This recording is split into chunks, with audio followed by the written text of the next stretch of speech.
Doctor plus YouTube நேயர்கள் அனைவருக்கும் உங்களுடைய வெல்னஸ் குருஜியுடைய அன்பான வணக்கங்கள். பொதுவாக இன்றைக்கு மனிதனை மிகவும் சிரமப்படுத்துகின்ற 10 வியாதிகள் இது அப்படிங்கிற ஒரு ஆய்வு. இந்த ஆய்வுடைய நோக்கம் இணையம் சார்ந்த ஒரு ஆய்வு. இது ஒரு 30 நோய்களுடைய பெயரை கொடுத்து எது உங்களுக்கு மிகுந்த சிரமத்தை உருவாக்கியது அப்படிங்கிற ஒரு ஆய்வு.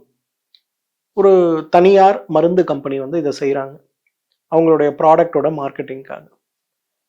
அதில் புற்றுநோய், இதய நோய், சிறுநீரக நோய், மூட்டு வலி, முதுகுத்தண்டு வலி, நரம்பு நோய்கள், கண் பார்வை நோய்கள் அப்படின்னு கொடுத்து இதில் முக்கியமான ஒரு நோயாக அதிகமான நெஞ்செரிச்சல்னு சொல்லக்கூடிய ஆசிட் ரிஃப்ளெக்ஸ் இதையும் கொடுத்துருந்தாங்க.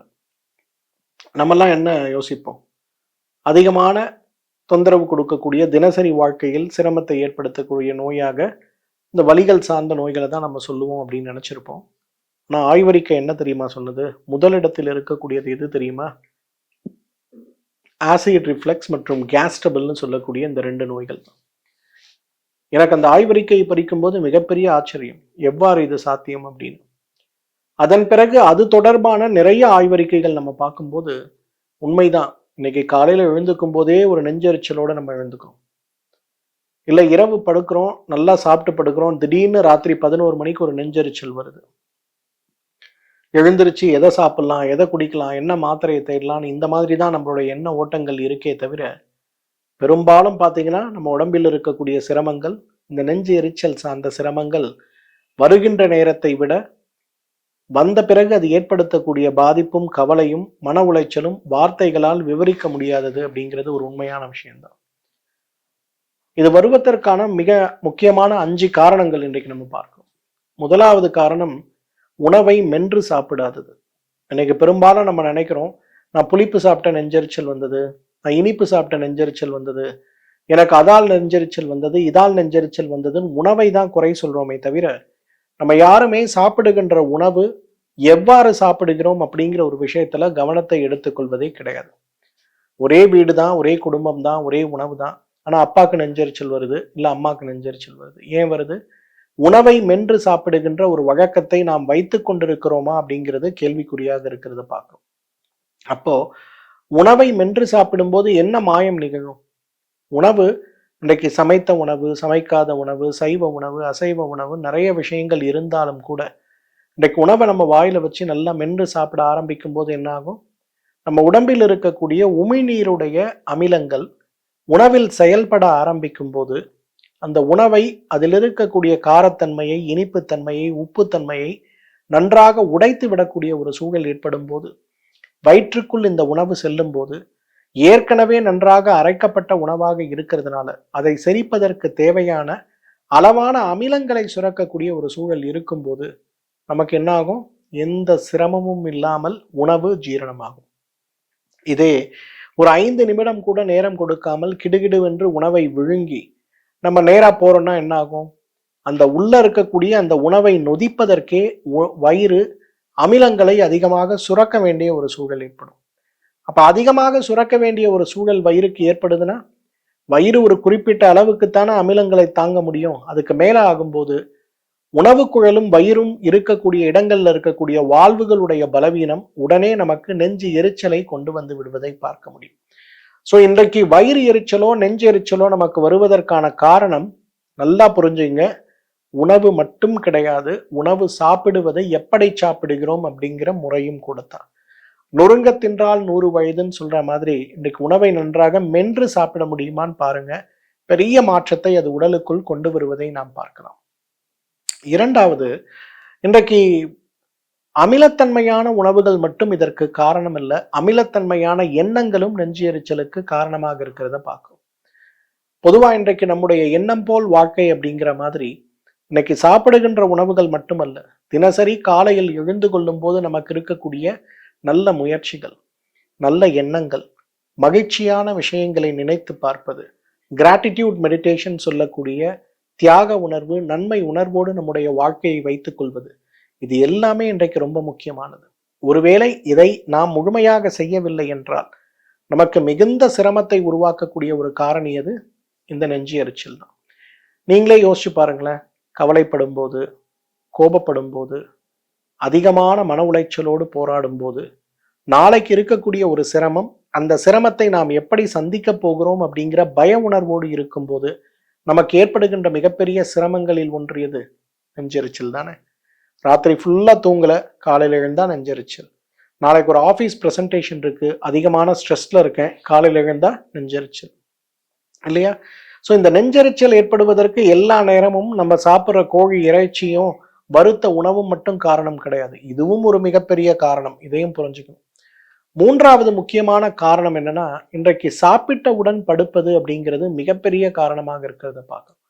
இன்றைக்கு நம்மில் நிறைய பேர் இரவு உணவு சாப்பிடுவதற்கும் படுப்பதற்கும் இடையே இருக்கக்கூடிய இடைவெளி குறைந்தது 1.5 மணி நேரமாவது கொடுக்கணும். ஆனா துரதிர்ஷ்டவசமாக இன்றைக்கு இரவு உணவு சாப்பிடுவதற்கும் படுப்பதற்காகும் இடைவெளி நம்மில் நிறைய பேருக்கு வெறும் 15 நிமிடம், அரை மணி நேரம் தான் இருக்கிறத பார்க்கணும்.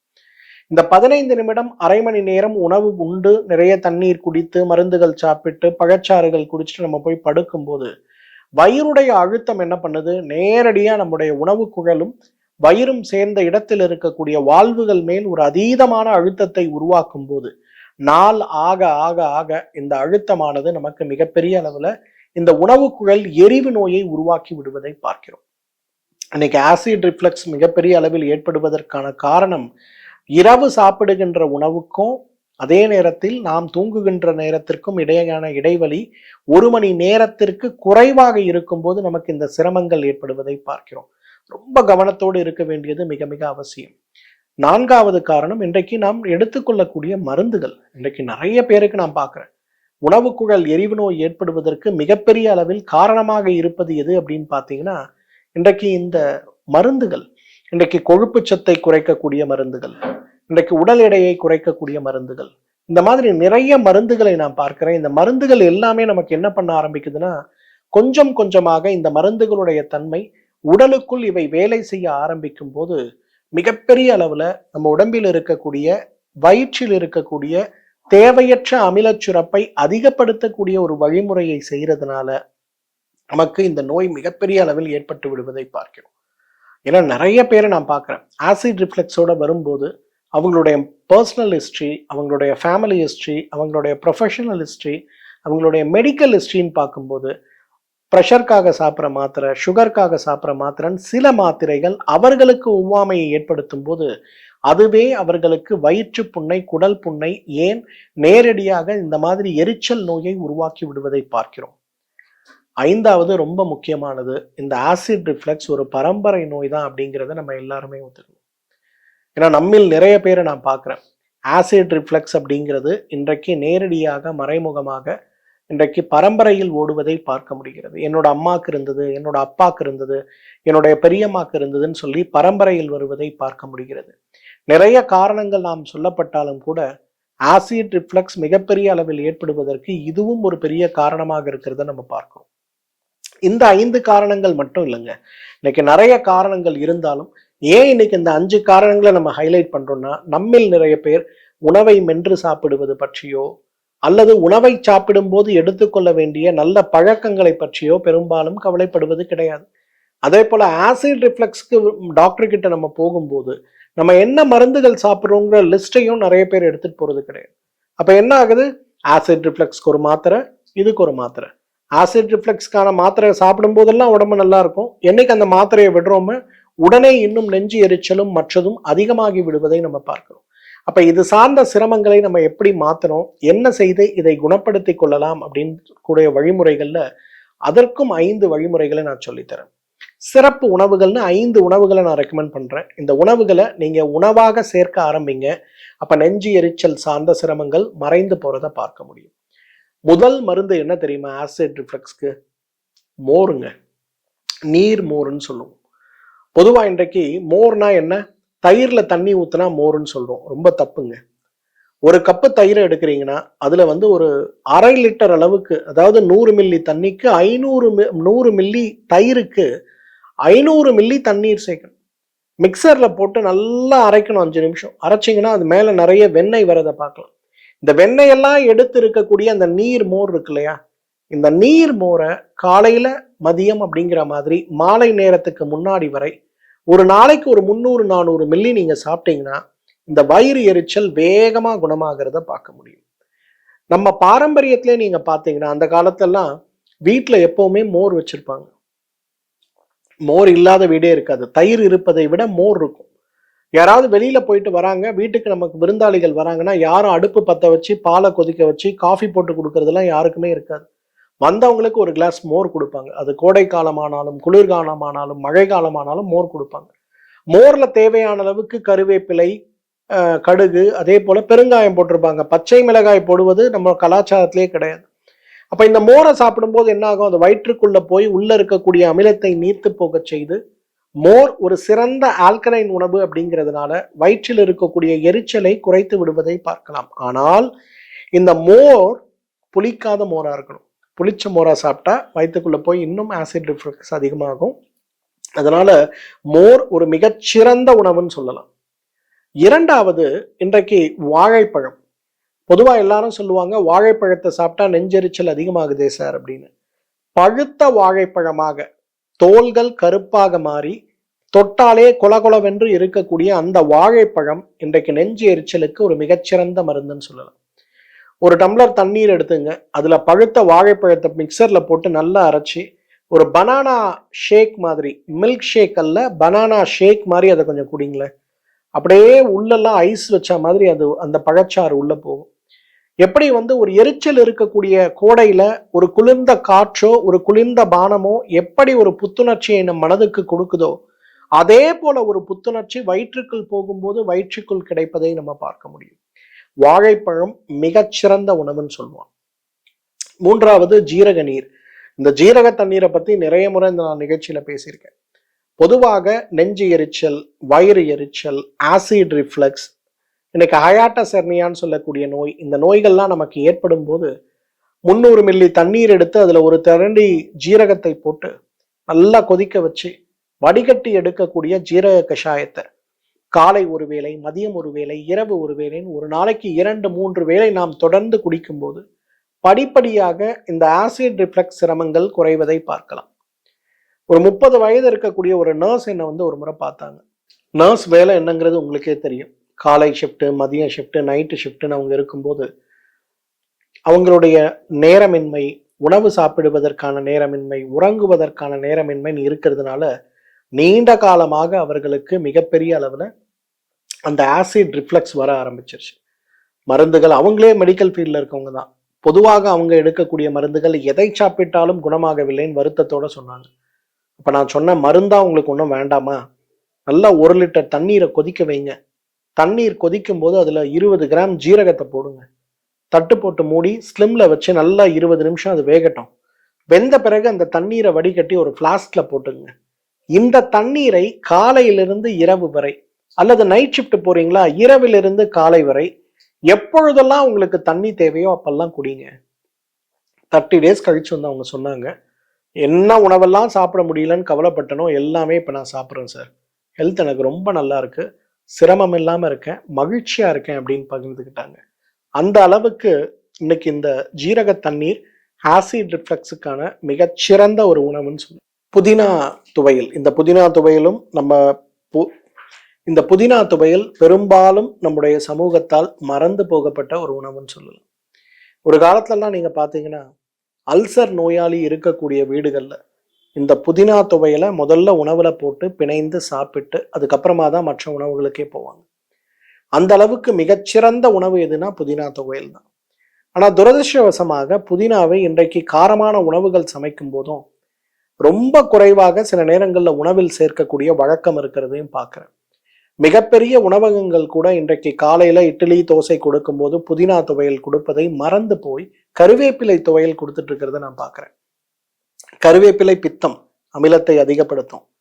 புதினா பித்தத்தை குறைக்கும், அதனால அமிலத்தன்மையை குறைக்கும். அதனால புதினா துவையல் ஒரு மிகச்சிறந்த மருந்துன்னு சொல்லலாம். 5வது ரொம்ப முக்கியமானது, இன்றைக்கு ஆசிட் ரிஃப்ளக்ஸ் உங்களுக்கு குறையணும் அப்படின்னா அதிமதுரம் மிகச்சிறந்த மருந்து. அதிமதுரம் அப்படிங்கிறது இன்றைக்கு பெரும்பாலும் அகெயின் நம்மால் மறந்து போகப்பட்ட ஒரு உணவாகத்தான் பார்க்க வேண்டியிருக்கு. அதிமதுரத்தை அந்த காலத்தெல்லாம் வீடுகள்லே இருக்கும். சுக்கு, மிளகு, திப்பலி, அதிமதுரம், வசம்பு, ஜாதிக்காய், இதெல்லாம் நம்ம வீட்டில் இருக்கும்.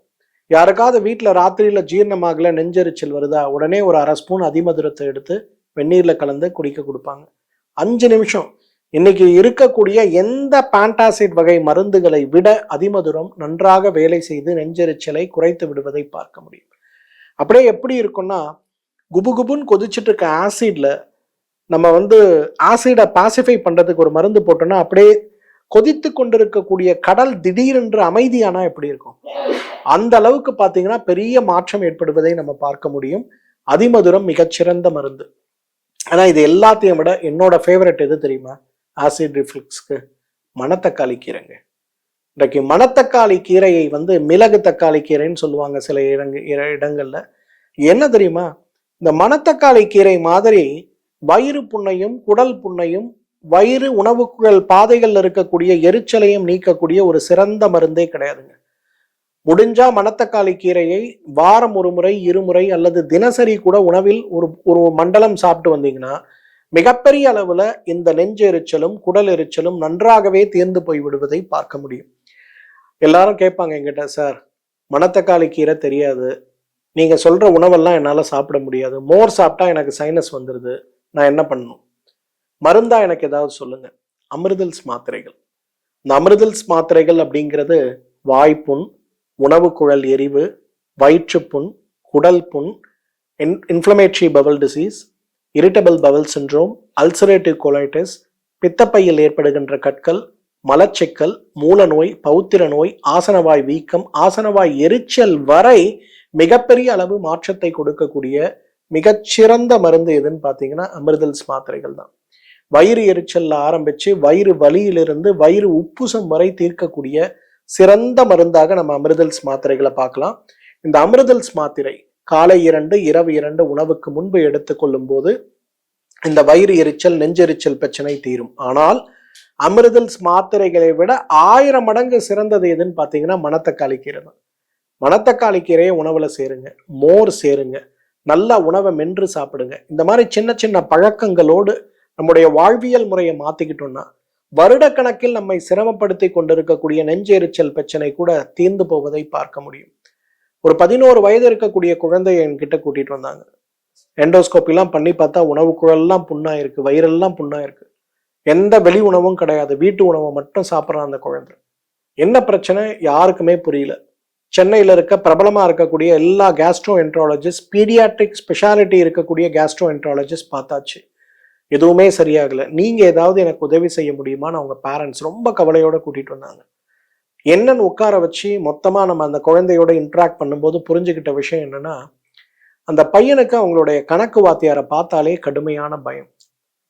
அப்போ அதை ஏன்பா பேரண்ட்ஸ் கிட்ட சொல்லலை அப்படின்னா, இல்ல அப்பா அம்மா ரொம்ப கடுமையா கண்டிப்பா இருக்காங்க, எனக்கு எப்படி சொல்றதுன்னு தெரியல.